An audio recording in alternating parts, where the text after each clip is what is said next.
पश्चिम बंगाल के चुनाव एक ऐसे टर्निंग पॉइंट पर आ खड़े हुए हैं जिसने लिटरली पूरे देश का ध्यान अपनी ओर खींच लिया है। जो पॉलिटिकल और लीगल क्राइसिस अभी वहां चल रहा है ना, वो बिल्कुल अनप्रेसिडेंटेड है। आज के इस एक्सप्लेनर में हम सीधे उन सोर्सेज और डेटा के अंदर जाएंगे जो इस पूरे इशू को क्लियर करते हैं। क्या इलेक्शन से ठीक पहले अचानक वोटर लिस्ट से नाम हटाए जा सकते हैं? ये सवाल इस वक्त हर जगह छाया हुआ है। हम यहाँ किसी का पक्ष नहीं लेंगे, बल्कि सिर्फ फैक्ट्स और डॉक्यूमेंट्स के बेस पर इस कॉम्प्लेक्स सिचुएशन को समझने की कोशिश करेंगे। तो सबसे पहले इस सिचुएशन की अर्जेंसी को समझना बहुत जरूरी है। 4 मई, ये डेट इस पूरे मामले में सबसे क्रूशियल है। ऑफिशियल वोट काउंटिंग 4 मई को ही शुरू होने वाली है। जब काउंटिंग का दिन इतना करीब हो तो छोटा सा भी विवाद पूरी चुनाव प्रक्रिया पर सवाल खड़े कर देता है। टाइम कम है और स्टेक्स बहुत हाई हैं। इस डेट के करीब आते आते जिस तेजी से घटनाएं बदली हैं, उससे एक बात तो तय है कि ये सिर्फ एक नॉर्मल इलेक्शन नहीं, बल्कि एक बहुत बड़ा एडमिनिस्ट्रेटिव टेंशन है। चलिए आगे बढ़ते हैं। The voter roll controversy, a massive deletion. लाखों नाम। पश्चिम बंगाल की वोटर लिस्ट से लाखों वोटर्स के नाम अचानक गायब हैं।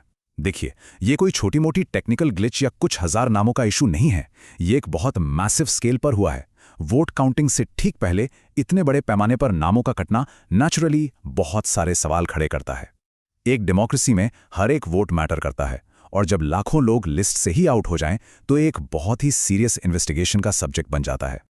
अब आते हैं इसके दूसरे पहलू पर, the demographic discrepancy, examining the claims. इन आंकड़ों को जरा ध्यान से समझते हैं। स्टेट की टोटल पॉपुलेशन में मुस्लिम कम्युनिटी की हिस्सेदारी 27% है, लेकिन जब हम डिलीट हुए वोटर्स का परसेंटेज देखते हैं तो ये फिगर 34% तक चली जाती है। क्रिटिक्स ने जो ये स्टैटिस्टिकल डेटा सामने रखा है ना, उसने इस पूरे विवाद को एक नया ही एंगल दे दिया है। पॉपुलेशन के एक्चुअल रेशियो और हटाए गए नामों के रेशियो के बीच का ये जो डिफरेंस है, यही इस वक्त की सबसे बड़ी डिबेट और आरोपों का कोर पॉइंट है।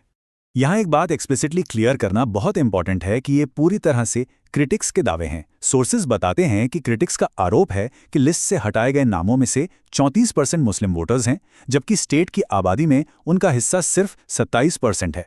एक न्यूट्रल लेंस से इस डेटा को देखना जरूरी है।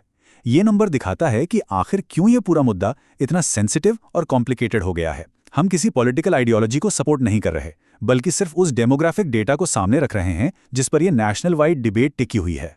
इसके पैरेलल एक और कंट्रोवर्सी चल रही है, the legal battle, counting supervisors. Counting कौन सुपरवाइज करेगा, ये इलेक्शन की फेयरनेस का एक बहुत बड़ा पिलर होता है।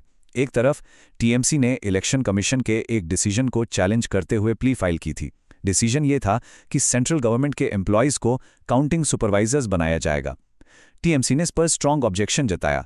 वहीं दूसरी तरफ सुप्रीम कोर्ट ने क्या किया, उन्होंने इस प्ली को डिसमिस कर दिया और 4 मई की काउंटिंग से पहले कोई भी एडिशनल डायरेक्शन देने से मना कर दिया। ये लीगल क्लैश सीधे तौर पर इलेक्शन प्रोसेस की एडमिनिस्ट्रेटिव पावर्स से जुड़ा हुआ है। तो अगर इस सुप्रीम कोर्ट एक्शन को सम अप करें, plea dismissed, no additional directions, और 4 मई की काउंटिंग अपने तय शेड्यूल पर प्रोसीड करेगी। इसका मतलब है कि इलेक्शन कमीशन के लिए कोई नए रूल्स नहीं बनाए गए हैं। सबसे बड़ा टेक अवे यही है कि काउंटिंग बिना किसी नए जुडिशियल इंटरवेंशन के होगी। सुप्रीम कोर्ट का यह स्टैंड क्लियरली दिखाता है कि कोर्ट्स नॉर्मली इलेक्शंस की एब्सोल्यूट फाइनल स्टेजेस में इंटरफेयर करने से अवॉइड करती हैं।